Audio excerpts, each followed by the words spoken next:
সুতি বিধানসভা।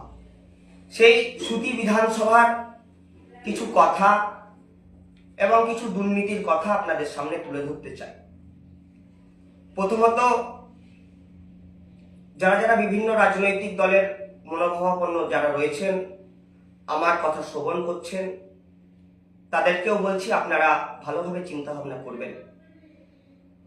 দীর্ঘ 15 বছর ধরে যে সরকার পশ্চিমবঙ্গের মসনদে আসীন ছিলেন, তারা পুরো পশ্চিমবঙ্গ তথা এই সুতিকে দুর্নীতিগ্রস্ত জায়গায় এবং কাটমানিতে প্রশমিত করে রেখেছে। জায়গায় জায়গায় রন্ধে রন্ধে সরকারি কাজে, সরকারের উন্নয়নের বিভিন্ন জায়গায় আপাদমস্তকভাবে দুর্নীতির সাথে লিপ্ত ছিল। বর্তমানে ভারতীয় জনতা পার্টির সরকার আসার পর প্রথম দিন থেকেই আমরা অঙ্গীকারবদ্ধ, এতদিন ধরে যেই সমস্ত দুর্নীতি ঘটেছে সেই দুর্নীতির কড়া হাতে দমন হবে এবং খুব শীঘ্রই সেই সমস্ত দুর্নীতির ফাইলগুলো জনসাধারণের সামনে তুলে দেওয়া হবে এবং প্রশাসনিকভাবে দ্বারস্থ হয়ে তাদের সাজাও দেওয়া হবে। যেই কথা আজকে আমরা প্রথমেই বলছি, আমাদের অভিভাবক ভারতীয় জনতা পার্টির প্রদেশ বিজেপির সভাপতি মাননীয় শ্রমিক ভট্টাচার্য মহাশয় বলেছেন। আজকের এই কথাটা বলার কারণ, ভারতীয় জনতা পার্টির যারা কার্যকর্তা রয়েছেন, আমার বক্তব্য যারা শুনছেন, তাদের উদ্দেশ্যে বলছি, অকারণে আপনারা কোনো রকম ভাবে মানসিক যন্ত্রণার মধ্যে থাকবেন না। বিভিন্ন দলের বিভিন্ন রাজনৈতিক নেতারা আমাদের নেতৃত্ববর্গের সাথে যোগাযোগ করছে বা সৌজন্য সাক্ষাৎ করছে, তাতে যোগাযোগ করতে পারে এবং সৌজন্যতা বিনিময় করতে পারে। এটা হচ্ছে মানব ধর্মের এবং রাজনীতির বড় একটা উদাহরণ, যে সকলের সাথে সৌজন্যতা এবং মেলবন্ধন রাখাটা আমাদের বাস্তবিক কাজ। কিন্তু এই নয় যে তাদেরকে দলের দরজায় বা তাদেরকে নেতৃত্ব হিসেবে তাদেরকে গ্রহণ করা হচ্ছে। এবং তার সাথে সাথে অবগত করছি আপনাদেরকে, যারা আপনারা হঠাৎ করে চিন্তা ভাবনা করছেন বিভিন্ন পঞ্চায়েত ব্যবস্থাকে আমরা ভেঙে দেব, আমাদের নিজের মতো করে আমরা প্রধান তৈরি করব, বা তাদের তৃণমূল কংগ্রেসের প্রধানদেরকে অনাস্থা এনে তাদেরকে বসিয়ে দিয়ে আমরা নতুনভাবে প্রধানের রাস্তায় যাব বা পঞ্চায়েত দখলের জায়গায় যাব। তার কারণ আমাদের রাজ্য সভাপতি ডিরেক্টলি ভাবে বলেছেন, ইনস্ট্রাকশন দিয়েছেন, জনগণের কোনো উন্নয়নমূলক কাজে আমরা বাধা হয়ে দাঁড়াবো না।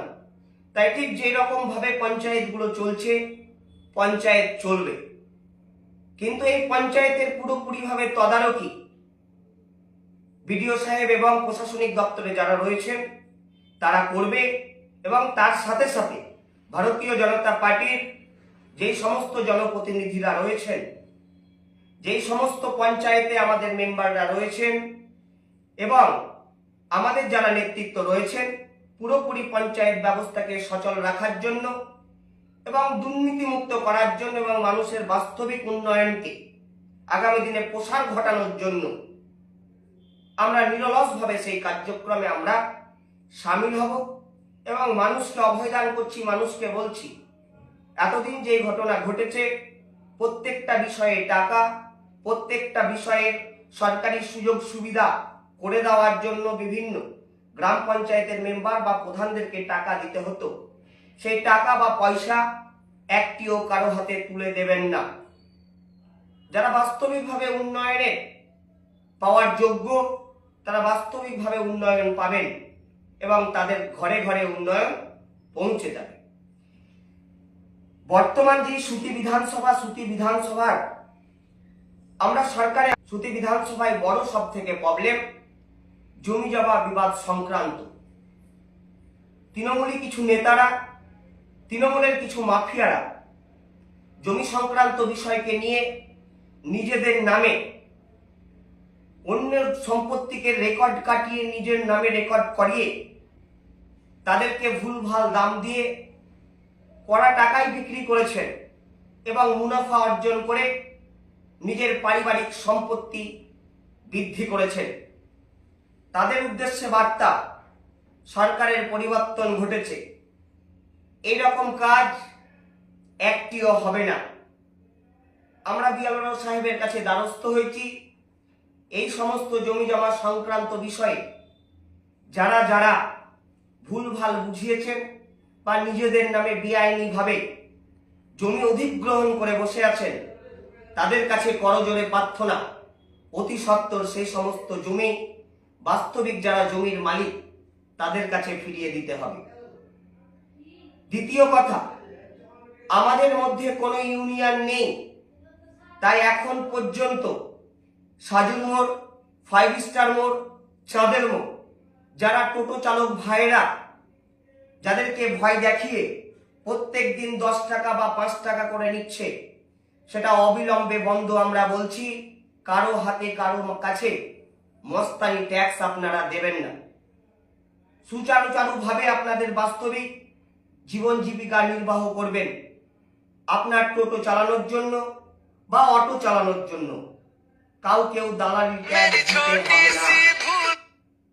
দ্বিতীয়ত, বিশেষ করে যারা ইট ভাটার মালিক রয়েছে, আজকে প্রায় 10 দিন ধরে আমাদের কাছে না হলে পরেও 50টির উপরে অভিযোগ আমাদের কাছে পড়েছে। আপনারা আপনাদের প্রভাব খাটিয়ে, তৃণমূল সরকারের প্রভাব খাটিয়ে না নিয়ে আপনারা জমিগুলো ব্যবহার করছেন। আপনাদের উদ্দেশ্যে একটাই বার্তা দিতে চাই, আমরাও চাই আপনার ইট ভাটার ভালোভাবে প্রসার ঘটুক, ইট ভাটা চলুক। তাতে আমার এলাকার অনেক বেকার যুবকদের কর্মসংস্থানের ব্যবস্থা হবে। কিন্তু অবৈধভাবে যারা জমি দখল করে রেখেছেন বা বলছেন যে জমিটা আপনার হয়ে গেছে, বা যাদের সাথে কন্ট্যাক্ট করেছেন, এগ্রিমেন্ট করেছেন, সেই এগ্রিমেন্টের টাকা দীর্ঘদিন ধরে আপনাদের রাজনৈতিক প্রভাব খাটিয়ে সেই টাকাগুলো আপনারা দিচ্ছেন না। অবিলম্বে সেই টাকা আপনাদেরকে দিতে হবে। এবং কোনো যদি জমির মালিক স্বইচ্ছায় যদি আপনাদেরকে জমি প্রদান না করতে চান, তবে কিন্তু সেই জমিও আপনাদেরকে স্বইচ্ছায় ফেরত দিতে হবে। এটা আপনাদের কাছে আমার করজোড়ে আবেদন, নিবেদন। আপনারা ভাববেন না কোনো রকম ভাবে এটা ইচ্ছার বিরুদ্ধে, জনগণের ইচ্ছার বিরুদ্ধে আমরা যেতে পারি না। তাই আপনাদের কাছে করজোড়ে নিবেদন, আপনারা এই বিষয়টা বিবেচনা করবেন এবং যারা যাদের সাথে লিজ করছেন, যাদের জমি অধিগ্রহণ করছেন বা নিচ্ছেন, বছরের একটা কন্ট্যাক্ট করে তারা যাতে যেই আপনারা আশ্বাস দিচ্ছেন সেই ন্যায্য টাকা তারা যাতে পায়, সেই জিনিস আপনাদেরকে খেয়াল রাখতে হবে। কোনো রকম জোর না। 3 নম্বর ব্যাপার, আজকে আমরা বিশাল বড় এক যে ঘটনা আপনাদের সামনে তুলে ধরতে চাই। আপনারা হয়তো অনেকেই অবগত নন বা আপনারা অনেকেই জানেন না, আমাদের যে রেশন ব্যবস্থা রয়েছে, সেই রেশন ব্যবস্থা প্রত্যেক কার্ড হোল্ডার পিছু 1 টাকা করে কমিশন দিতে হয়। অর্থাৎ একটা ডিলারের 7,000 যদি কার্ড থাকে, তবে সেই 7,000 টাকা করে তাকে মাসে তার কমিশন আসার পর 7,000 টাকা করে কমিশন তাদেরকে দিতে হয়। যার 5,000 আছে তাকে 5,000 কমিশন দিতে হয়। অর্থাৎ এইভাবে আমাদের সুতি টু চত্বরে, সুতি টু সার্কেলে 47টা ডিলার রয়েছে, যার মধ্যে 39টা ডিলার এর সাথে যুক্ত রয়েছে এবং বাকি 9টি ডিলার আলাদা জায়গায় রয়েছে। সেই সমস্ত রেশন ডিলারদের কাছে অনুরোধ, এই টাকা আপনারা কাকে দিচ্ছেন, কেন দিচ্ছেন, আপনাদের কাছে প্রশ্ন রাখলাম। এবং এই টাকা কাউকে দেওয়া যাবে না, কোনো রাজনৈতিক দলকেও আপনাদেরকে দিতে হবে না। আপনাদের যে ন্যায্য টাকা, কমিশনের টাকা, আপনারা আপনাদের টাকা রাখবেন। এরপরেও যদি কোনো জায়গায় যায়, কোনো কাউকে যদি দিতে হয়, সেই রেশন ডিলারের উপর কড়া ব্যবস্থা নেওয়া হবে। চতুর্থ ব্যাপার, যেই সমস্ত পোর্টাল মিডিয়া চারিদিকে উঠেছে ব্যক্তি সত্তা নিয়ে চিন্তা ভাবনা করছেন বা সাম্প্রদায়িকতা দাঙ্গা লাগানোর সৃষ্টি করছেন। আমরা দেখছি বিগত 2-3 দিন থেকে বিশিষ্ট সমাজসেবীদের কিছু পোস্ট তাদের কোনো রকম অনুমতি না নিয়েই আপনারা পোস্ট করছেন। বিশেষ করে আমি এক পোর্টাল মিডিয়ার নাম জাগরিত করছি, সত্য দর্পণ সেই পোর্টাল মিডিয়ার নাম। আপনাকে ভাই অনুরোধ করছি, যেই ব্যক্তির আপনি সাংবাদিক সম্মেলন করবেন বা যাকে নিয়ে আপনি বাস্তবিকভাবে আপনার পোর্টালে নিউজ করছেন, সেই জায়গায় তার অনুমতি নেবেন। আপনি হয়তো নিঃস্বার্থে ভালোর জন্যই করেছেন, কিন্তু আপনার পোর্টালে যেভাবে কমেন্ট উঠে আসছে তাতে একটা সাম্প্রদায়িকতার দাঙ্গা সৃষ্টি হওয়ার চিন্তা ভাবনা হতে পারে। তাই আপনি আপনার বুদ্ধিগত মেজাজে, সুষ্ঠু মেজাজে চিন্তা ভাবনা করার পর আপনি আপনার খবর পরিবেশন করবেন। তাই প্রত্যেকটা মানুষকে, প্রত্যেকটা নাগরিকের কাছে অনুরোধ আমার, কাউকে কোনো রকম ভাবে কাটমানি বা তোলাবাজির টাকা আপনাদেরকে দিতে হবে না। আমরা এতদিন বিরোধীতে থাকার পর আওয়াজ তুলেছিলাম কাটমানি মুক্ত বাংলা, তোলাবাজি মুক্ত বাংলা, দুর্নীতি মুক্ত বাংলা। সরকার শাসন ব্যবস্থায় আসার পর এটা জনগণের রায়। অটলজির কথাই, এক সরকার আসবে এক সরকার যাবে। আমরা ভালোবাসায় আপনাদের মন জয় করে নিতে চাই। আপনারা আমাদেরকে সময় দিয়েছেন, সরকার ব্যবস্থায় নিয়ে এসেছেন।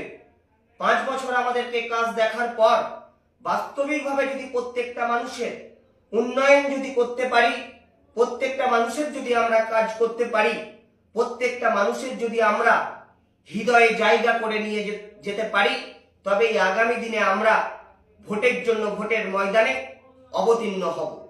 এখনো যারা, আমরা জানি অনেক মুসলিম সম্প্রদায়ের মানুষ ভারতীয় জনতা পার্টিকে, বিজেপিকে সাম্প্রদায়িক পার্টি বলেন, বা হিন্দুদের পার্টি বলেন, বা সনাতনীদের পার্টি বলেন।